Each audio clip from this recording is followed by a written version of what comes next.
Ah, that's you! Probably.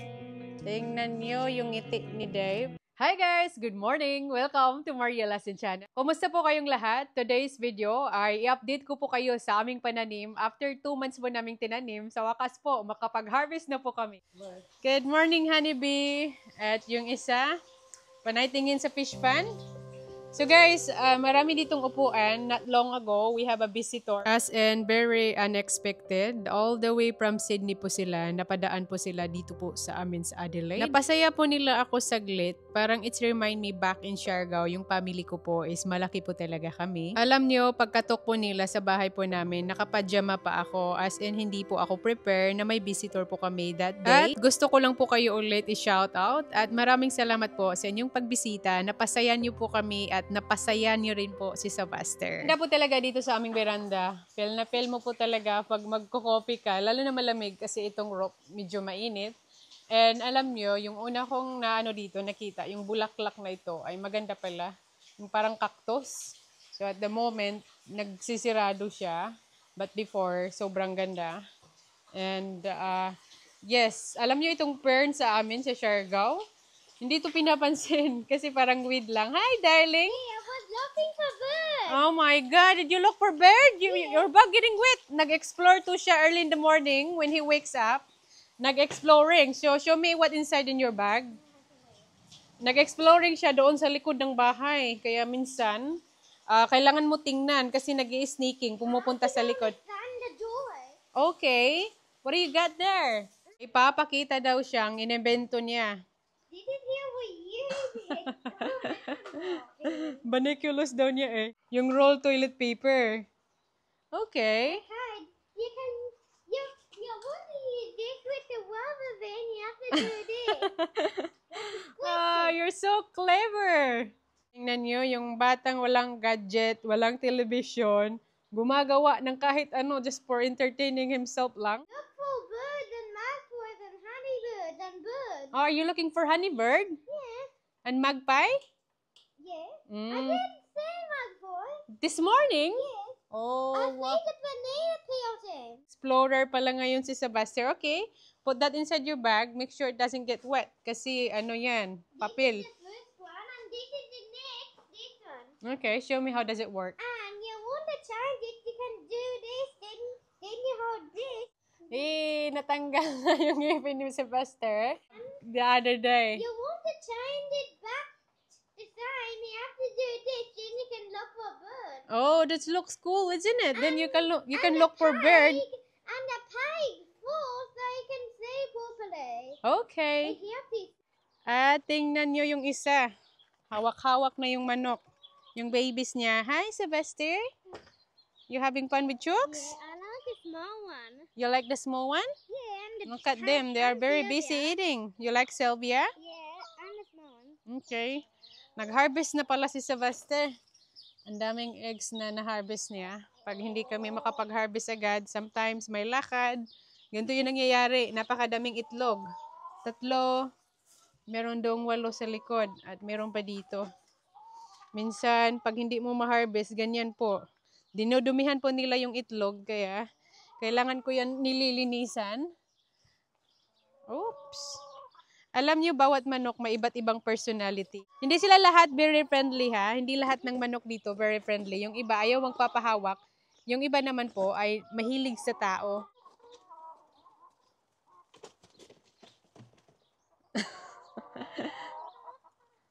Oh dear.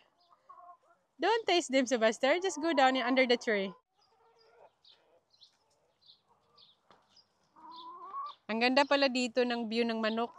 Pag ikaw pala yung manok, magagandahan ka sa view. Good job, Sebastian. Keep going. It's gonna run out. You're gonna run out? You're eating so quick. Sylvia. The doctor. Panay hawak naman tong isa. That one's the scared one. Okay. This one. The big truck. Yep. Big truck. This one does have a name, yes? This one. Yeah.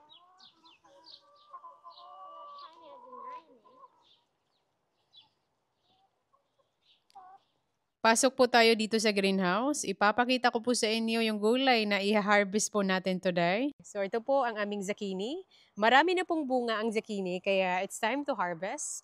Actually, pag hindi mo sila agad ma-harvest, lalaki sila. Parang magiging gurang po agad sila. Mas masarap po kasi yung zucchini pag i-harvest mo sila, yung hindi masyadong matanda. So mga 8 po ang tinanim po namin na zucchini po dito 2 months ago at ganyan na po sila kalaki at pwede na po ma-harvest. Marami po silang bunga dahil napakataba po talaga ng zucchini. At ngayon po ay mag-harvest po kami ngayon ni Sylvester ng broccoli. Ito po, malalaki na po sila, makikita nyo po, ito ay ready na po talaga i-harvest. Since tinanim po namin ang broccoli na ito, mga 2 buwan po siya. First time po namin magtanim ng broccoli, kaya sobrang exciting po para sa amin. Okay lang po i-harvest yung ulo lang po talaga ng broccoli, tapos iiwan nyo lang po yung sanga at continue pa rin po daw ang pagbubunga. Nang punuan po ng broccoli. Kaya iiwan lang po namin ito kasi yung plano ko tanggalin lahat para magtanim po ng bago. Pero sabi ni Deb, tingnan po namin after ma-harvest namin today kung bubunga pa rin po siya after 2 weeks. Ito lang po siya i-harvest guys. Kailangan po pa-slide po ang pag-cut po natin. Kailangan talaga kutsilyo ang gagamitin natin kasi ayan, medyo thick po yung stem niya. Oh, look at that! Wow. That's huge! You know, Sylvester, you can actually eat raw broccoli. Look, parang salad.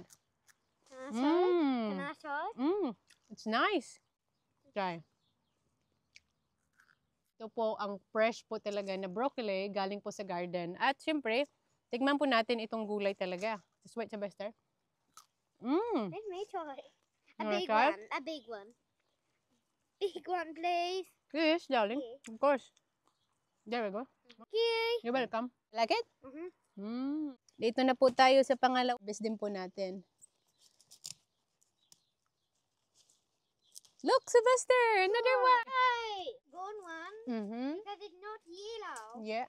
This one's small. Yeah. Hey, another one, darling. That's small as well. Oh, that's a lot of broccoli, isn't it? There's lots of small ones. Yeah. Wow. Look at that! Malapit nakapuno ng isang basket. One did. That's okay, darling. That one is a small one. Ayan po ang na-harvest po naming broccoli sa aming pananim. Do you know how to do it? Just wait, be careful. I have to spin Medyo it. spiky ito. Good job! Big. Yep. So, for 1 week budget na ito, guys, sa aming mga ma-harvest ngayon na gulay. That's not a big one. At the back, darling. Medyo spiky. Oops, good job! There's more at the back. Kailangan na siyang pitasin dahil malaki na po. At the back. Open it. You gotta open it. You gotta open it. Yeah.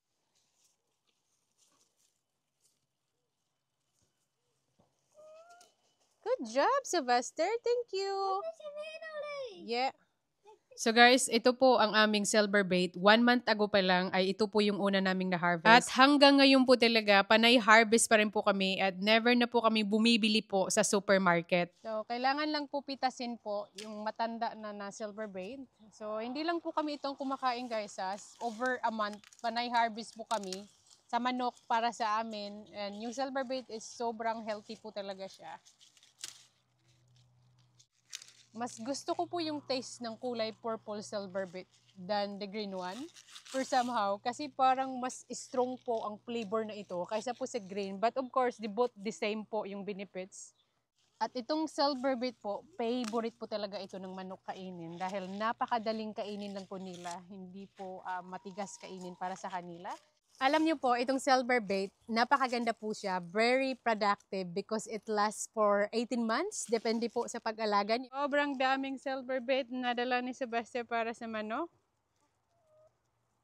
Oh, ganyan po nila ka-favorite po yung silver bait. Kaya maganda na rin po dahil hindi na kami bumibili ng mga gulay para sa manok. As in, sarili po talaga naming tanim. Malaking save po yun. At alam po namin, healthy po yung kinakain po nila.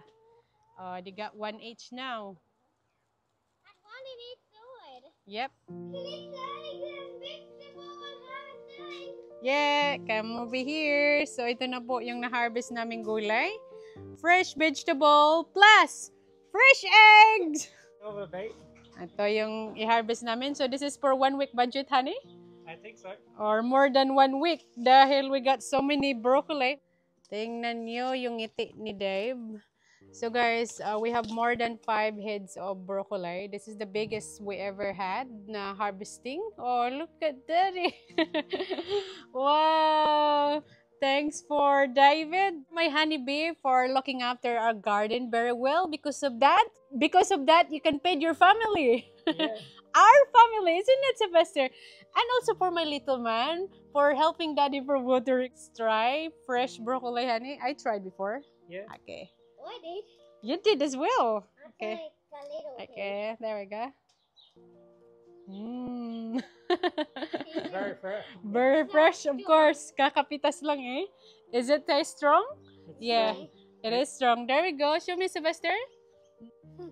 Because of that, you will grow a big, strong man. I'm Yeah. very big. Yeah, you are very big now, aren't you? Because why? Why you very big? Because what are you eating? Vegetable. And Milk. definitely we can feed our family from our garden. Ang sarap po ng fresh broccoli. So guys, magmumowing pala ako sa aming backyard. Alam niyo po, ever since nag-move kami sa bahay na ito, never pa po ito na mowing. First time po ito, mag-mowing po kami.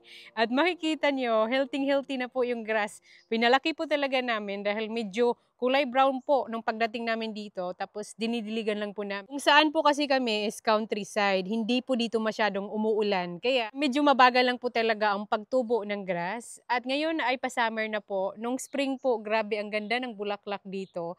At slowly na po, natatanggal na po yung mga bulaklak. So anyway guys, simulan na po natin pag-mowing. So guys, ito po yung binili po namin na mowing just the other day. Now, Sylvester have the battery. Let's put the battery in, Sylvester. Take away key. Yep. All done. So guys, first time po namin itong gamitin and this is run by battery. Let's say po, kung marunong po tayo mag-operate, press lang po natin yung button. Medyo maingay pala. Akala ko hindi maingay kasi with battery.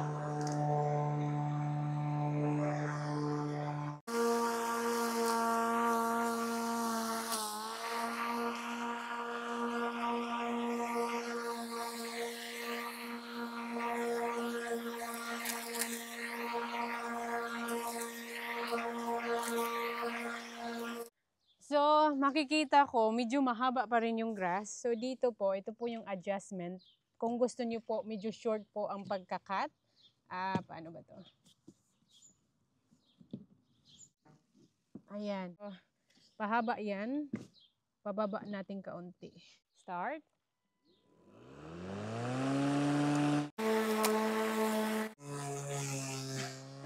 Parang hindi makaya ng ng mower natin, maliit.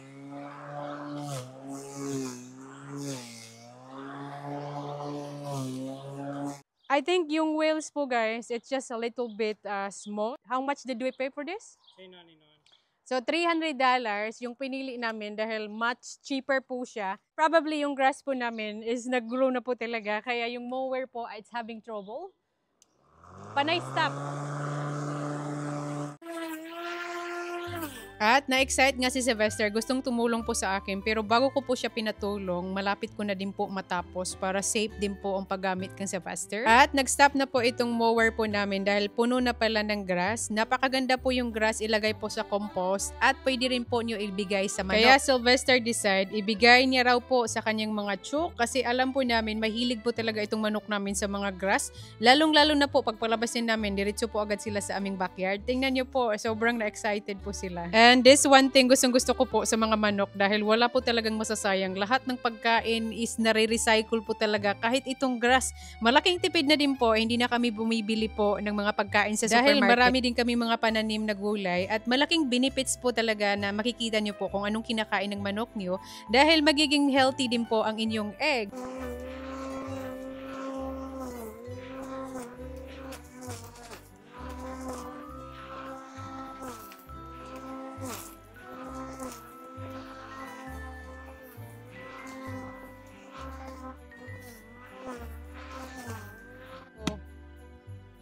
Nice grass there. Good job, Sylvester. Let's put in the compost this time. In the compost. Over here. Because the chooks already have it. Really? Very good. Like that? Okay, go. Good job. Be careful. Well done. So, magiging fertilized po ito na lupa. Magagamit po namin later on sa aming garden bed. Sylvester's putting it back now. He said it's his turn. You gotta turn the start first, darling, the first. And then, let it go first. You will let it go when you're done, okay?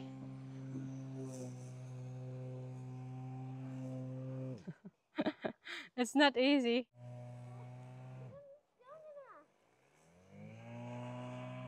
It's very light. The wheels doesn't go smooth.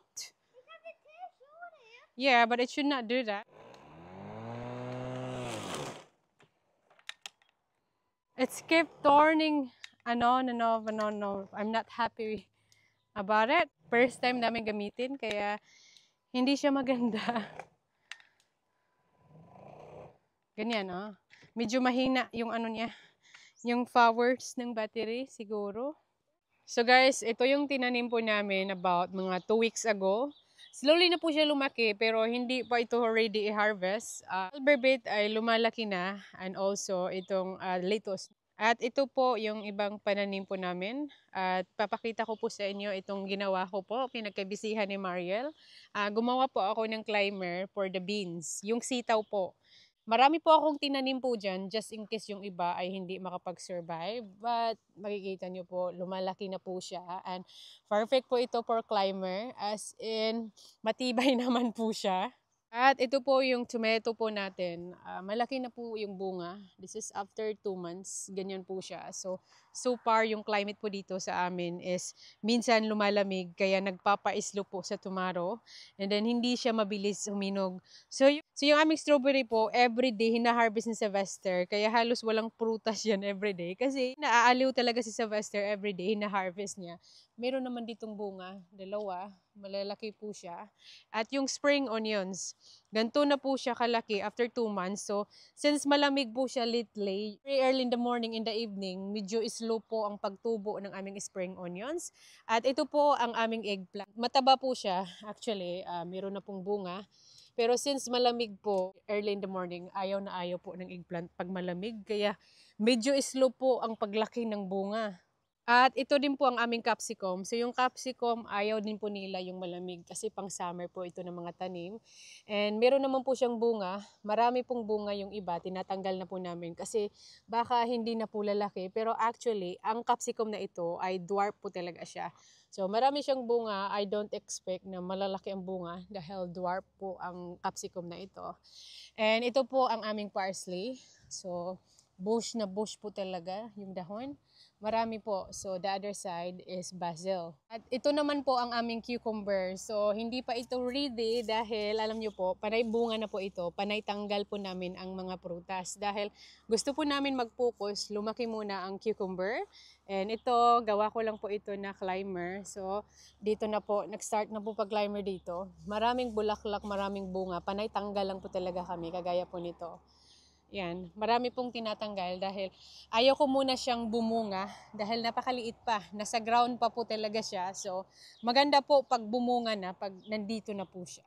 And the next day po pala, ito po ang behind the scene with my interview with Miss Bianca Gonzalez. Isa po ako ang napili po nilang ma-interview from their TFC channel. Mariel Larsen. Hello, Mariel! Gandang araw sa'yo, Mariel. It's so nice to meet you. Napapanood kita! Guys, actually, kakagising ko lang po. As you can see, hindi pa po ako ready. Hindi pa po ako nagbihis. Hindi pa po ako nag-makeup. I think I'm just overexcited. Dahil sobrang saya ko po talaga na isa po akong napili sa kanilang programang ito na Barangay Barangay. It's a talk magazine. Maybe yung topic, it's all about mga inspirational. So sana po mapanood niyo po ito. Ang full interview ko po from Miss Bianca Gonzalez. Magkape tayo para hindi kabahan o para mag-more nervous. This is my coffee. Meron po tayo ditong banana bread. I baked this one last night. Hindi po talaga ako expert sa baking, pero sobrang sarap. Masarap i-partner po ito sa kape. 1 teaspoon lang tayo because it can be strong yung coffee. Hot water. Mix. Dito po tayo magko-coffee sa aming veranda. Nice and very refreshing. Si Dave pala ay nasa dentist, si Sylvester ay nasa school, kaya ako lang dito sa bahay mag-isa. At kain po tayo.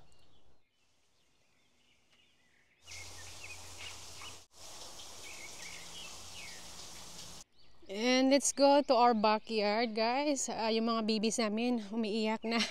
Mamaya pa naman yung interview ko within the next 2 to 3 hours. So may time pa rin po ako para pakainin po ang aming chooks. Oh, bakit may itlog dyan? Tingnan nyo, guys. Someone's very naughty laying the... Who's... Ano ba? Paano ba yung English? Oh, laid the egg here. Come on. Mabuti hindi nabasag. Yes, there we go.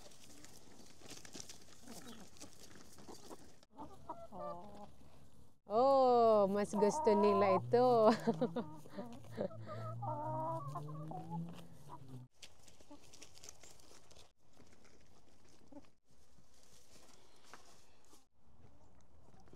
Lagay po natin sa egg tray dahil binibenta po ito ng anak ko. May pinag-iipunan siya. May bibilhin daw siya. Ayan, $5 na. May mga dumi po yan. Kailangan pong linisan. I think we must have more than 2 dozen for today.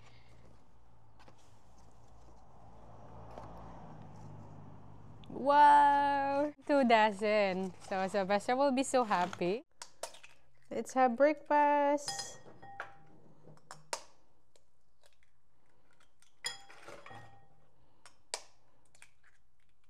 Tingnan niyo ang aming egg. Super dark yellow. Ganyan po, pag panay po ang nangyayari sa kanilang egg yolk dahil sobrang daming gulay yung kinakain nila.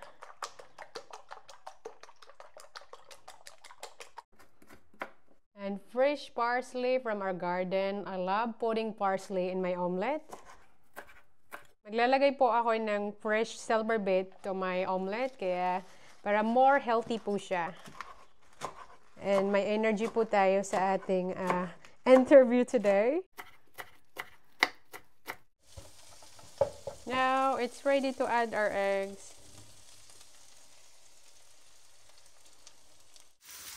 Yes, our omelette is cooked. I think David's back. Hi, honey. What do you got? This is a new chicken feeder. Ay, ito pala yung in-order niya sa online. Pinick up niya na from the post office. Can we set up this one today, Honeybee? I will do that later, of course. But I have my interview today. So I can do that after the interview. I'm going to unboxing this one later. So guys, David is here. Of course, Dave's gonna help me to get ready. So I remember my first interview with Brigada. I remember you helped me to get ready. Remember that? So magpapatulong po ako sa asawa ko, magpa-makeup. Dave just bought a mirror. Sabi ko, bumili ka ng mirror. Just for today's vlog, bumili po talaga siya. So guys, bago po tayo magsimula, first of all, hindi po talaga ako mahilig sa makeup. At kung mag-makeup man ako, very light lang po talaga ang makeup ko. So anyway, ito po yung foundation ko po talaga na ginagamit na kasing kulay lang po ng skin ko. Ayaw ko pong gumamit ng foundation na parang puti po talaga siya na hindi babagay sa skin ko. Ever since I arrived in Australia, ito lang po talaga ang ginagamit ko, not for advertising guys. Yung lipstick po, isa lang po talaga ang favorite kong kulay. Every time pag nag-vlog po ako, ito yung nakikita niyong kulay sa lips ko. And one thing, bakit gusto ko ang kulay na ito, parang nakakapag-light po siya sa kulay ng ngipin mo. Parang nakakatulong po siya pumuti. Anyway guys, I am so excited to get ready with me, with my husband. Kasama po talaga palagi ang asawa ko dahil napaka-supportive siya ever since before. Marami po akong interview before from the radio, from GME. As I said, this is my first time to get interview from EVE. I'm very proud of my wife for doing the interview, and I know she can do it. She's very confident on camera, and I'd just like to say, go Mariel, you can do it. Thank you, Honeybee, for boosting my confidence. So let's get ready. First of all, ito yung gagamitin ko pong makeup. Tuturuan po natin si Dave kung ano po yung first step. So ito po yung first step. So that one, honey, you have to put to my face. Make me pretty today. Make me princess. What side of the face? Everywhere.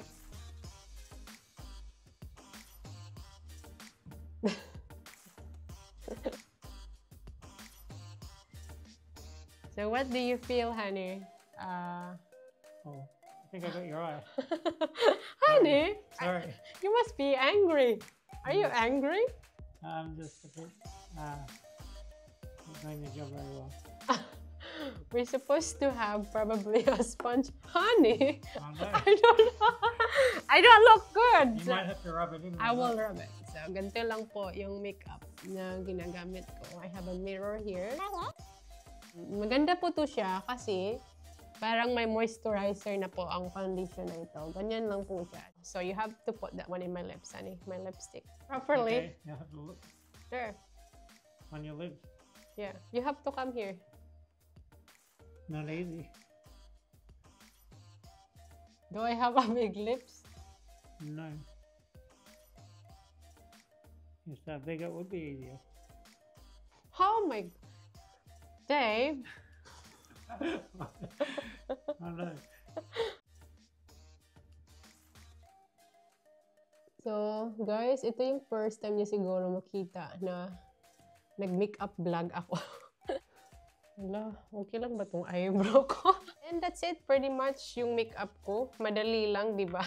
Probably talks 10 minutes. So, ganito po ako mag-makeup. Huwag niyo pong gayahin dahil hindi po talaga ito pang professional. Thank you! And now, it's time po sa buhok ko. So, which one do you prefer, honey? Should I tie my hair? Should I curl my hair? Should I straighten my hair? Ano ba talaga? What do you prefer? I think it's all fine. It's all fine, guys. So guys, this is my final look. So within 10 minutes, oh my God, papasok na po ako sa Zoom link and mag-interview na po sa akin si Miss Bianca. Good luck to me. Pampaboost lang po ng confident. Siyempre guys, magpapasalamat ako sa asawa ko na very supportive today. Thank you, honey. Honey B, you can do it. Oh? Go, honey B, you can do it. Proud of you. You proud of me? Yeah. Hey, grabe naman. Of course, hindi lang po ako ang interview today and also Dave, okay? So you will be in the interview today, Dave? And Really? what you gonna say? No idea. No, what? Didn't I tell you? Not just me, and also you. Really? I Really? didn't know that. Marielle Larsen. Magandang araw sa iyo, Marielle. It's so nice to meet you. Napapanood kita.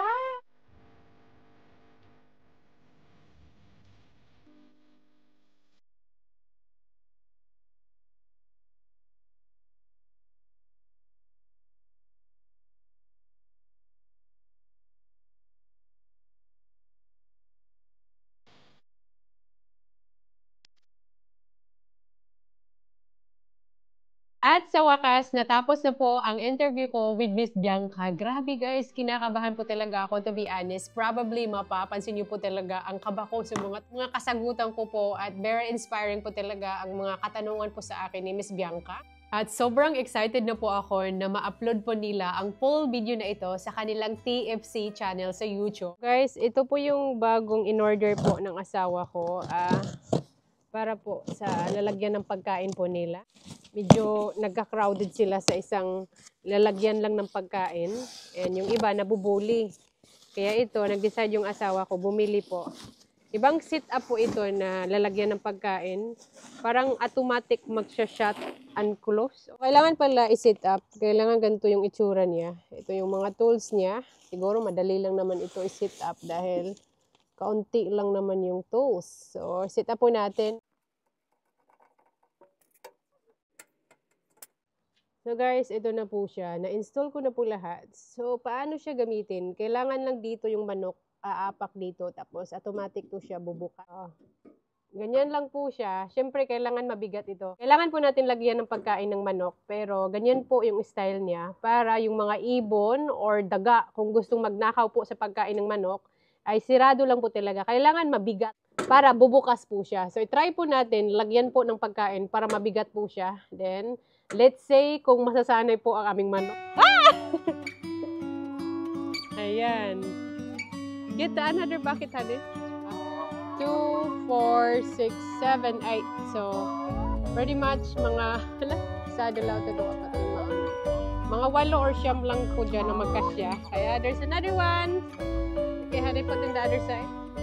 This is my DIY na ginawa, nilagyan ng wire para maiwasan po nila panay scratch. So yung iba, very interested po sa bagong lalagyan ng pagkain. So hindi na sila mag-away-awa.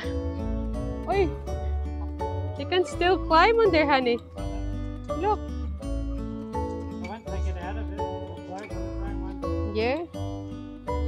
So I think gumagana naman siya. Maraming nakakakain dyan.